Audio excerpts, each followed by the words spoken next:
Guys আসসালামু আলাইকুম। সবাই কেমন আছেন? Good morning. আমরা তো আসলাম কিছু কাঁচা বাজারে বাজার করতে। এই যে গাইস, মূলা। মূলা তো চেনেন, বাংলাদেশের মানুষ তো মূলা চেনে।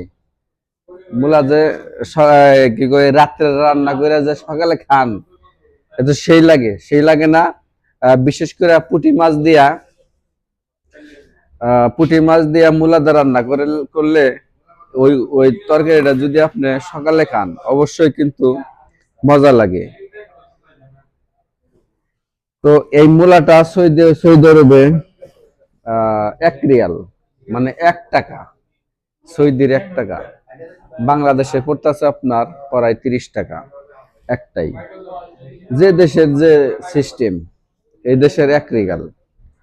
মূলাটা কেমন হয়েছে একটু কমেন্টে জানাবেন। আর বুড়া যে আড়ি বানছে, আমাকে বাংলাদেশে তো 4 পিসে 1 আড়ি, এটা 1 পিসে 1 আড়ি দেখেন, যে রশিদা বানছে এই যে। আর এই যে মূলা। Okay guys.